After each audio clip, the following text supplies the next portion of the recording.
Hello, welcome back.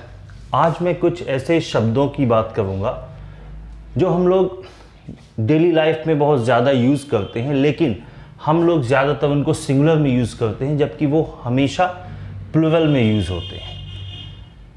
तो अभी मैं कुछ शब्द आपको बताऊंगा ऐसे जिससे आपको ये समझ में आएगा कि इनको प्लूरल में कैसे यूज़ करना है।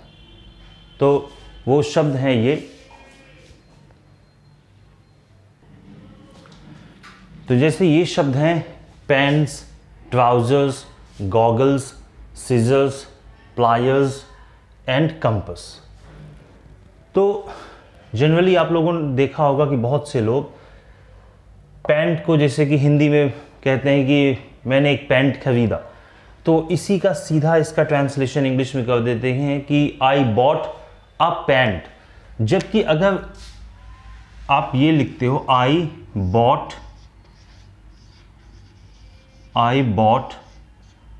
अ पैंट, तो ये कंप्लीटली रॉन्ग है, क्योंकि पैंट कभी भी सिंगुलर में यूज़ नहीं होता है। अगर आपको ये कहना है कि मैंने पैंट खरीदा, तो आप लिखेंगे आई बॉट पैंट्स।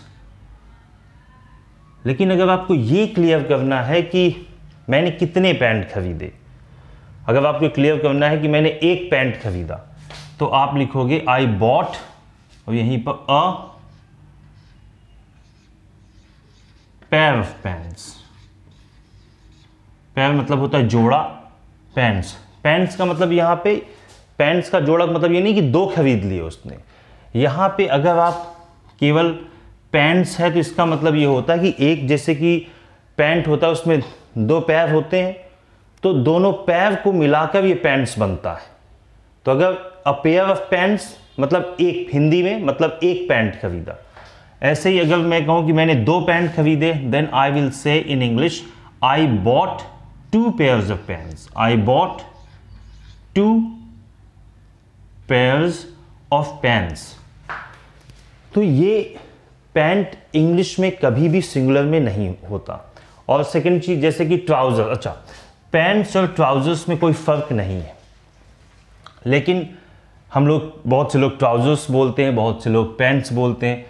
कुछ लोग अपनी अलग अलग डेफिनेशन देते हैं। कुछ लोग बोलते हैं ट्राउजर्स बोलते हैं जो फॉर्मल पैंट होता है। फॉर्मल इनफॉर्मल की कोई बात नहीं है, मैं आपको बताता हूँ।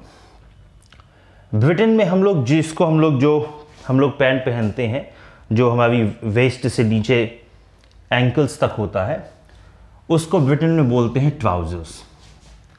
यूके में इसको ट्राउजर्स बोलते हैं। और यूके में पैंट्स का वो लोग मतलब निकालते हैं अंडरवेयर। अगर आप यूके जाते हैं और यूके में आप बोलते हैं कि मुझे पैंट खरीदनी है, अगर वहाँ पे आप बोलो कि I have two by a pair of pants, then the Britishers will think that you want to buy underwear।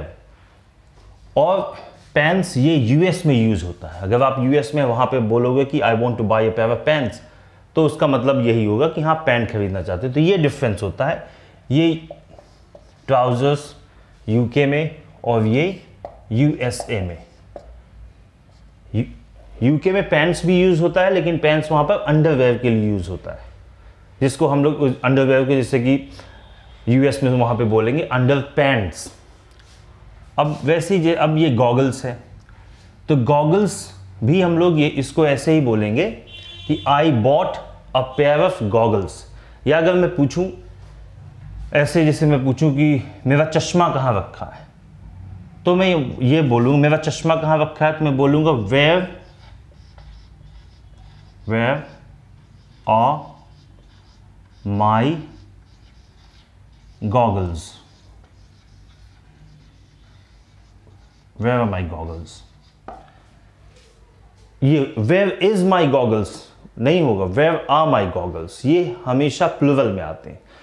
अब जैसे आप ये जिन चीज़ों में जैसे दो पैर लगे, जैसे कि चश्मे में दो आर्म होते हैं, सीजर्स में कैंची जो है उस पर भी दो पार्ट होते हैं, तो ज़्यादातर ऐसी चीज़ें जिसमें दो पार्ट्स होते हैं उनको प्लूरल में लेते हैं। जैसे प्लायर्स, जिससे इलेक्ट्रिक वायर काटने के लिए जो इस्तेमाल होता है, ये भी प्लूरल में आएगा।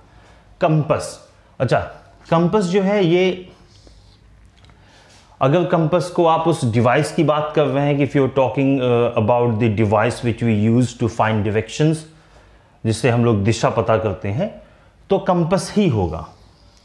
और जैसे हम लोग जो बच्चे जियोमेट्री में जो यूज़ करते हैं कंपस सर्कल बनाने के लिए, वैसे तो वहाँ पर इसको कंपसेस बोलते हैं,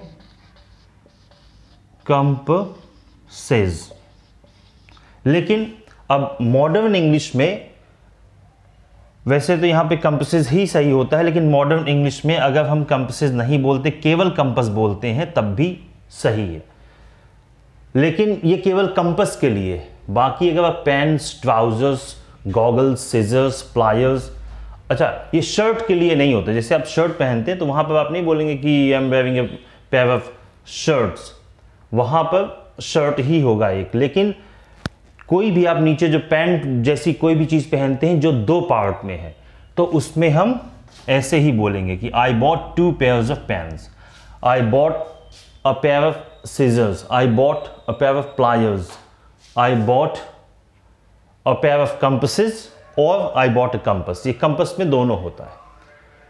तो ये बहुत ही, अब जैसे आपको ये बोलना है कि मेरे पैंट के बाएं हिस्से में कोई दाग लग गया है या कुछ भी स्पॉट पड़ा हुआ है, तो आप उस पर ये बोलेंगे कि there is a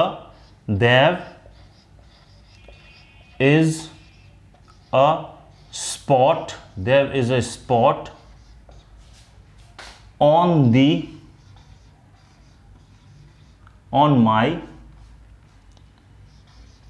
my there is a spot on my left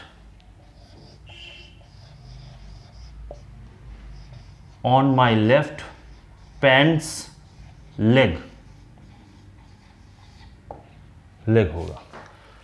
there is a spot on my left pants leg।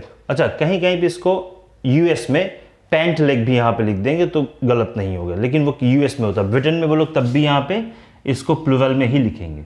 But if you are in the USA then they will say there is a spot on my left pant leg. But if you are in the UK then you will have to say there is a spot on my left pants leg. तो ये ऐसे हम लोग इन शब्दों का use करते हैं जो कि हमेशा प्लूरल में होता है। अच्छा, जैसे गॉगल्स में हमें बोलना है, जैसे कि हिंदी में मैंने कहा कि मेरे चश्मे की बाईं कमानी टूट गई, शायद इसको कमानी बोलते हैं, मेरे चश्मे की बाईं कमानी टूट गई, तो उसको हम लोग इंग्लिश में ये बोलेंगे कि द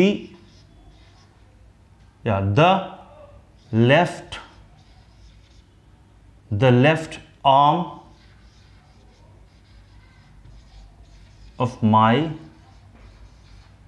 goggles is broken, टूटी हुई है, या टूट गई है तो has broken। the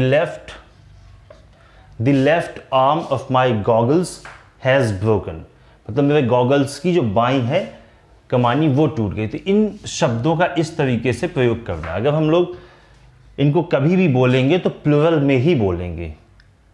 Where are my trousers? Where are my goggles? Where are the scissors? Where are the pliers? और where are the compasses? अगर हम उस इंस्ट्रूमेंट की बात करते हैं जो जियोमेट्री में यूज होता है। लेकिन बस कंपस में ये है कि मॉडर्न इंग्लिश में अब कंपसेस की जगह केवल सिंगुलर में उसको अगर मैं ये भी बोलूँ कि where is the compass which we use to draw circles, that is also correct. But when you talk about pens, trousers, goggles, scissors, pliers, then you always have to use the plural form of the word इनकी। और ये तो आप समझ ही गए होंगे कि कहाँ पर पैंट्स, कहाँ पर ट्राउजर्स। यूके में ट्राउजर्स का मतलब फुल पैंट जो हम लोग बोलते हैं हिंदी में, लेकिन यूके में अगर आप पैंट्स बोलोगे तो इससे उसका मतलब वो अंडरवेयर से लगाएंगे। यूएसए में पैंट्स बोलते हैं, लेकिन अगर यूएसए में उनको अंडरवेयर की बात करनी है तो यूएसए में उसको बोलते हैं अंडर पैंट्स। तो ये आई होप आप लोगों को समझ में आ गया होगा कि हमको ये बहुत ही, मैंने सोचा कि बता दूं, ये बहुत ही कॉमन वर्ड्स हैं जो हम लोग डेली यूज़ करते हैं, लेकिन हम लोग उनको गलत तरीके से यूज़ करते हैं। So thank you very much for the day, bye bye.